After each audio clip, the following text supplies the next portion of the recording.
Y ya tenemos la próxima entrevista. Estoy hablando de la diputada colorada María Eugenia Rosselló, quien en los últimos días ha estado en la agenda mediática porque ella tiene un punto de vista discordante hacia la interna de la coalición, dado que el diputado nacionalista Rodrigo Goñi está llevando adelante un proyecto de tenencia, proyecto de ley para reglamentar la tenencia compartida, y Rosselló tiene algunas discrepancias y no está claro, de hecho, así como está hoy, no va a votar el proyecto que se iba a votar ayer y quedó para el día 19. María Eugenia, buenas tardes, ¿cómo estás?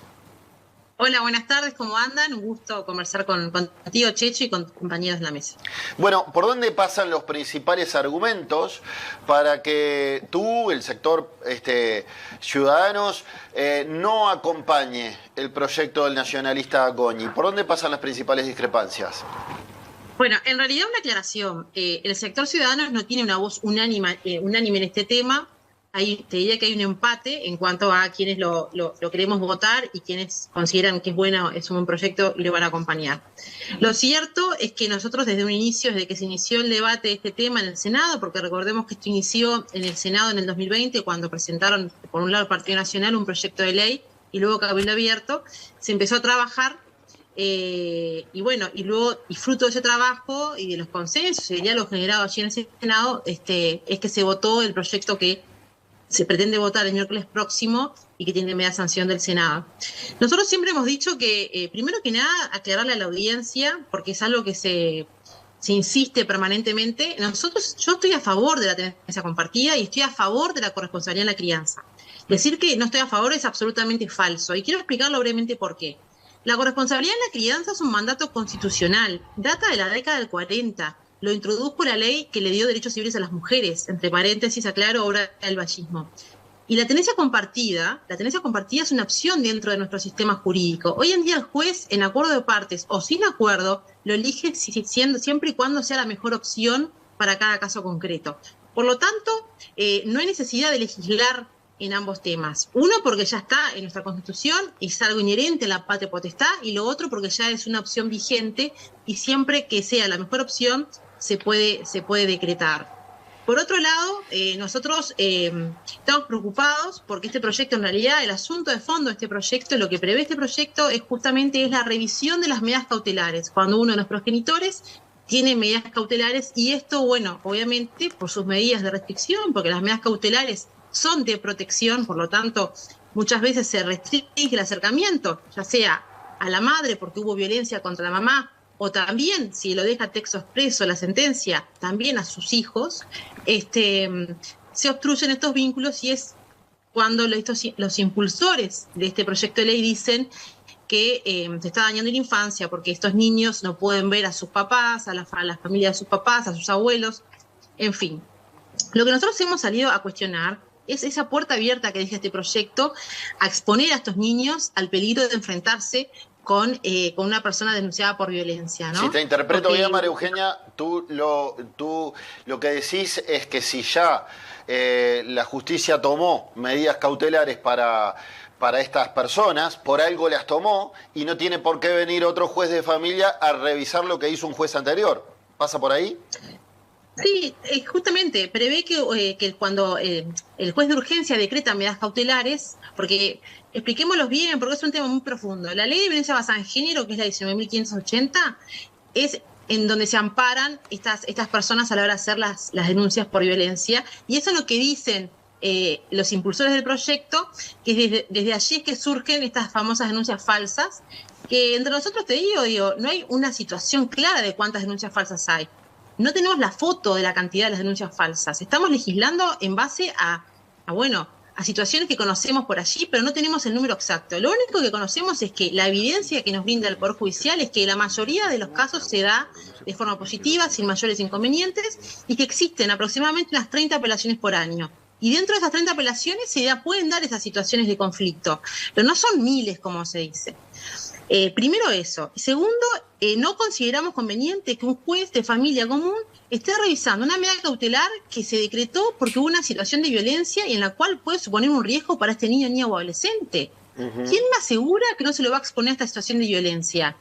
Si en este proyecto de ley va un papá que tiene una denuncia por violencia y que tiene medidas cautelares y le pide a este juez que revise esa medida cautelar, lo tiene que hacer. Y le estamos dando la posibilidad, estamos ante el riesgo de exponerlo a esa situación. Tú decís que eventualmente un padre violento puede llegar a tener la oportunidad de volver a ver a su hijo y su hijo quedar expuesto a esto porque el proyecto de ley, así como está, les da esas garantías a esos padres. Sí, no estoy llamarlo garantías, le da esa posibilidad. Acá estamos hablando de que faltan más garantías. Y además decimos que se pretende modificar un problema que viene amparado en la ley 19.580, modificando el CNA, el Código de la Niñez y de la Adolescencia. Tampoco lo compartimos. Yo creo que he sido muy crítica. Además, un comentario aparte, existe la herramienta de la apelación, no hay necesidad de revisar. La apelación es un instrumento que se da en nuestro régimen jurídico y es sumamente garantista, porque hay un tribunal que tiene todo sobre la mesa para evaluar y para saber si esa apelación está de algún modo correcta o no, y ahí están dadas todas las garantías. María Eso, Eugenia, para aclararlo, ¿no? Hoy en día se da esa situación. María Eugenia, Sí, algunos de mis compañeros quieren hacerte una pregunta, pero quiero hacer una última. Tú has hablado de descortesía parlamentaria. Dado que hemos visto con la reforma de la seguridad social que no toda la coalición está pensando en bloque de la misma forma, Cabildo Abierto chocó con el Partido Nacional, después acordó y Partido Colorado pidió más tiempo para pensar y no se llega a un acuerdo final sobre la reforma de la seguridad social. También en este tema ustedes han tenido choques a la interna del Partido Colorado y también con el Partido Nacional. Entonces, ¿por qué has hablado de descortesía parlamentaria? Bueno, yo digo que me refiero al ninguneo, a esa descortesía parlamentaria, porque venimos trabajando este tema en profundidad hace bastante tiempo, como les comenté al principio. En el mes de noviembre presentó un proyecto con modificaciones al proyecto que tiene media sanción. Fui a la Comisión de Constitución y Código en Diputados, argumenté acerca de las mismas, pero los integrantes de la coalición de gobierno en esa comisión decidieron no tratarlas. Entonces, la orden era de que no se podía modificar nada del proyecto. Entonces yo me pregunto, ¿somos un parlamento bicameral para qué? ¿Por qué? Porque si no podemos trabajar en los proyectos que vienen del Senado con media sanción, nos tenemos que ir para nuestras casas. El Parlamento es la casa justamente de las diferencias, de los consensos, donde debemos acercar nuestras posturas para generar las mejores iniciativas que beneficien a los ciudadanos, que para eso nos votaron. Yo estoy en todo mi derecho de aportar a un tema tan sensible y tan delicado como este. Y creo que lo hice en el marco del respeto. Lo que no sentí fue lo mismo, no hubo ni ida y vuelta, no me dejaron, no quisieron dialogar, no quisieron tratar las modificaciones, se me ha atacado y cuestionado por las redes sociales por parte de estos colectivos que impulsan este proyecto de ley, lo cual en muchos de los casos, te soy sincera, me han reforzado mi argumento, porque de la forma en la que salen con esa violencia y vehemencia, quizás en algunos casos entiendo que están en una situación muy, muy complicada, pero no justifica el agravio ni decir cosas que no son. Y realmente se ha llevado muy mal este proyecto de ley. Creo que es un proyecto que desde un inicio nos debimos de sentar todos en una misma mesa y decir, bueno, ¿qué es lo que está mal? ¿Qué es lo que está fallando? Tenemos que hacer la autocrítica, ¿de dónde viene el error? ¿Cuál es el instrumento del cual deja esa puerta abierta para que se abuse? Bueno, vayamos a perfeccionar esa norma, pero no tratemos de poner un parche en algo que puede dejar la puerta abierta, nada más y nada menos a que un niño, una niña o un adolescente esté expuesta a una persona violenta, porque ahí los daños son irreparables, y lo que es peor aún, nosotros si en un año le pedimos la información al Poder Judicial de cuántas padres fueron revinculados con sus hijos, no nos van a dar esos datos porque no tienen los recursos humanos para hacerlo. El Poder Judicial no cuenta con recursos humanos suficientes, no tiene recursos económicos, los procesos son lentos e ineficientes. Y nuevamente, el sistema político no le ha dado esos recursos y tenemos que hacer también esa autocrítica. Por un lado generamos instrumentos, los sobrecargamos y luego no le damos los recursos para que sean ejecutados y se incumplen. Entonces creo que es la hora de legislar de forma más responsable y sentarnos a dialogar en temas como que son tan importantes y tan sensibles. Nadia Sanjurjo. María Eugenia, tenés grandes coincidencias con la diputada Botino, que estuvo ayer en el programa, que prácticamente dijo lo mismo que tú acabas de mencionar. ¿Cuál es el camino posible ahora para tratar de que no se vote esta ley que claramente necesita más análisis? Sí, no escuché a la diputada Botino ayer. El Frente Amplio no va a votar este proyecto de ley. El Frente Amplio no acompaña esto, tampoco presentó modificaciones. He escuchado por parte del Frente Amplio a su presidente decir que en el caso de que sean gobierno van a derogar este proyecto de ley.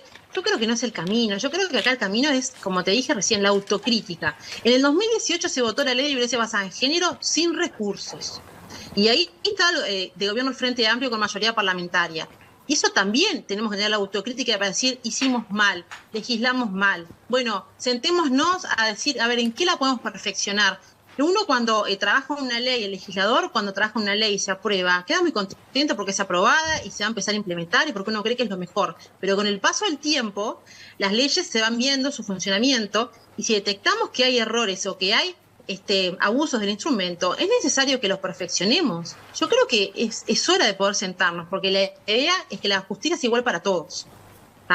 Eso por un lado. Por otro lado, yo creo que el camino acá es el diálogo y el diálogo, porque presentamos modificaciones y estamos dispuestos a dialogar y a transar y a poder acordar en acuerdos en que perfeccionen el artículo 4, sobre todo, que es el que prevé esta revisión de estas medidas cautelares, y ver la mejor opción, el mejor acuerdo para que sea un artículo que a nosotros nos brinde las debidas garantías de que no van a estar estos niños expuestos a situaciones de violencia. Ese es el camino es el que siempre pedimos, el de sentarnos a dialogar y el que nos dijeron que no, hasta ayer. Ayer sí vinieron, se nos acercaron y nos dijeron que querían dialogar, porque querían acordar, porque no están los votos. Entonces digo, quizás si ya hubiéramos dialogado hace un tiempo atrás, imagínense, venimos desde septiembre con este asunto en la Cámara de Diputados, este proyecto quizás ya se hubiera votado, modificado y realmente estaría dando sus frutos como quieren quienes lo están impulsando. María Eugenia, como trabajás en estos temas habitualmente de corresponsabilidad, el año pasado presentaste un proyecto de ley muy interesante que habilitaba al hombre a acompañar en el periodo de gestación, por ejemplo, en los estudios médicos y en la licencia. ¿No prosperó este proyecto de ley? El proyecto de ley que tú mencionas no lo presenté yo, lo presentó un diputado del Partido Colorado, de mi sector, el diputado Sanguinetti. ¿No fuiste parte firmante? Al proyecto de el derecho a ausentarse a las jornadas laborales para los controles de embarazo. Sí. ¿A eso te referís? Sí. Yo no fui firmante, ¿no? Es el diputado de mi sector, el diputado Sanguinetti. Ese proyecto se aprobó con unanimidad en la Cámara de Diputados y ahora se va a tratar en las próximas sesiones de la Comisión de Seguridad Social del Senado. Se hicieron los nexos necesarios para que, como fue un proyecto que tuvo unanimidad en la Cámara Baja, consideramos que en esos casos sí, enlentecer el proceso de estudio no tiene ningún sentido cuando vamos a estar todos de acuerdo en que sea una iniciativa que sea votada favorablemente. Así que en esos casos sí hay acuerdos de que se vote y que también va a tener unanimidad, porque es lo lógico, y que pueda agilizarse ese proceso de estudio para que realmente sea ley y puedan verse beneficiadas las madres que están de trabajadores. Alberto. En el cierre de la charla, diputada, le cambio del eje y me quedo con una frase suya, descortesía parlamentaria. En esto de la reforma de la Seguridad Social, que alguna gente dice que es un ajuste y no reforma, yo lo planteaba el otro día, el secretario general del Partido Colorado, doctor Julio María Sanguinetti, quedó muy mal parado, me da toda la impresión, cuando dijo se acabó el tiempo, que no se puede, que estaba como que no se podía cambiar nada. De hecho, se puede cambiar y se abrió la cancha. Básicamente, su sector, Ciudadanos, es el que tiene ahora la llave. ¿Cómo está viendo esto? ¿Qué va a pasar? Yo creo que salen los votos, pero le pregunto, ¿hacia dónde van a ir? ¿Qué van a pedir? ¿Qué van a intentar mejorar? Porque estaba cerrado. Sanguinetti se acabó la paciencia, qué sé yo, y quedó muy mal, porque no solo no se acabó el tiempo ni la paciencia, sino que se cambiaron cosas sustanciales. Ahora que ustedes tienen la posibilidad, esa llave, dentro del Partido Colorado y dentro de la coalición, es Ciudadanos quien tiene el eje, ¿qué van a sumar? ¿Qué van a sumar para, desde el punto de vista de ustedes, mejorar esto? No, yo no creo que el presidente Sanguinetti haya quedado mal. Yo creo que eso se dio en el marco de una situación que estuvo días atrás, previo a que se supiera que había acordado el Partido Nacional con Cabildo Abierto, de estas modificaciones que brindaron esta puerta a externalizar. ¿Cómo? Bien nos quedó, diputada. Bien nos quedó cuando da a entender que no se puede cambiar nada, que está cerrado, que está todo allí, y encima sale a enfrentar al representante de Cabildo, que se acabó la paciencia. Yo se lo digo al revés. El Partido Colorado es el socio más importante que tiene esta coalición de gobierno. Es el partido con más de 180 años de historia. Es el partido de la ética y de la responsabilidad. Hemos venido trabajando en el tema de la reforma de la seguridad social un año antes de que se presentara en el Parlamento con los técnicos en la comisión creada para tal fin, luego en el Senado, en el cual se hicieron maravillosas modificaciones que aportaron al debate y que enriquecieron el proyecto. Luego viene a diputados y resulta que el partido socio de la coalición también, Cabildo Abierto, que quizás tiene menos experiencia en gobernar, acuerda determinadas cosas en una mesa con los líderes de la coalición y luego resulta que, bueno, que no, que dice que no vota porque consideran otra cosa y empiezan a poner ahí en tela del juego algunas situaciones y ponen en riesgo esta reforma que es uno de los buques insignia de este gobierno. Yo creo que el enojo del presidente Sanguinetti fue más por pertenecer a un partido, como el Partido Colorado, que como le dije recién, justamente se rige por la ética de la responsabilidad y de cumplir con los plazos y con los acuerdos, que porque no haya más plazo para negociar. Ahora sí, se abrió la puerta a la negociación, se flexibilizó, se cambió un principio fundamental como la base de cálculo de 25 a 20 cuando se decía que no. Bueno, muy bien, ahora sí se cambió ese principio fundamental. Primero tenemos que estudiar la viabilidad y que no tenga un impacto negativo en la sustentabilidad de esta reforma. Segundo, que tenga un impacto positivo en las jubilaciones del futuro. Y tercero, si se abrió una puerta a flexibilizar acuerdos, ¿por qué no trabajar en modificaciones que quizás nosotros no habíamos desestimado porque ya supuestamente no se podía cambiar nada? Bueno, nosotros también tenemos muchas cosas para aportar. Y bueno, y es por eso que pedimos este cuarto intermedio, que al final se aplazó hasta el próximo 20, y allí llevaremos algunas propuestas y diremos si estamos de acuerdo o no con la propuesta que hizo Cabildo Abierto.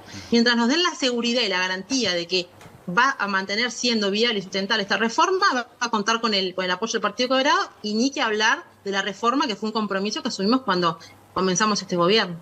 María Eugenia, aquí me pregunta una televidente, Priscila de Parque Valle, dice, si no va de la mano los derechos con las obligaciones, si no aportan nada y no tienen a nadie que lo haga por ellos, ¿tienen derecho a exigir verlo y tener una tenencia compartida? Y son los padres, si el padre es la madre, digo, no sé si se refiere a la pensión alimenticia. Seguramente, claro. Bueno, sí, eso el incumplimiento con eso está penalizado, ¿no? O sea que eso quedará en manos de la justicia y de los abogados de ambas partes que atiendan esa situación. Digo, es algo que es inherente a la patria potestad. O sea que quien incumple con lo que es la pensión alimenticia, digo, puede ser castigado, obviamente. Y estaría excluido. ¿Habrá que estudiar? ¿Cómo? ¿Y estaría excluido de este proyecto?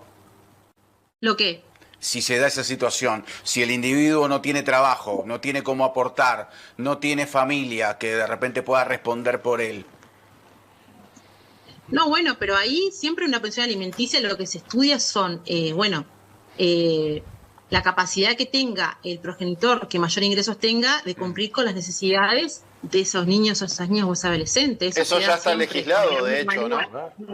Exactamente, o sea, eso es lo que se evalúa. Si no tiene capacidad, si no tiene trabajo, no va a poder brindar ningún tipo de pensión porque no tiene ningún tipo de ingreso. Goñi, de hecho, entonces, mencionó en el programa que todo lo que tenía que ver con las pensiones alimenticias no estaban incluidas en este Claro, proyecto. pero tiene derecho a tener una tenencia compartida, a tenerlo igual que la madre, a eso me refiero. Y lo que siempre se toma en cuenta son las necesidades del niño versus las posibilidades del progenitor, del que tenga mayor cantidad de ingresos en este caso.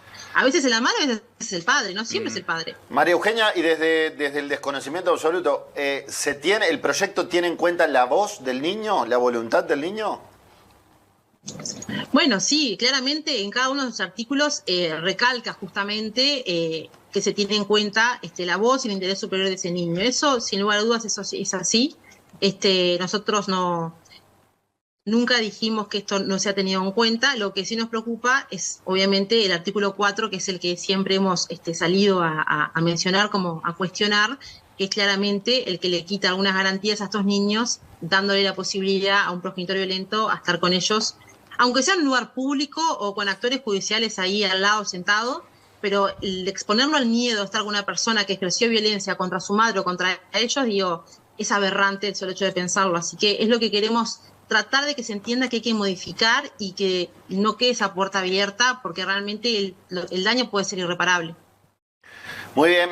María Eugenia Rosselló, diputada del Partido Colorado, muchas gracias por esta entrevista en Buscadores.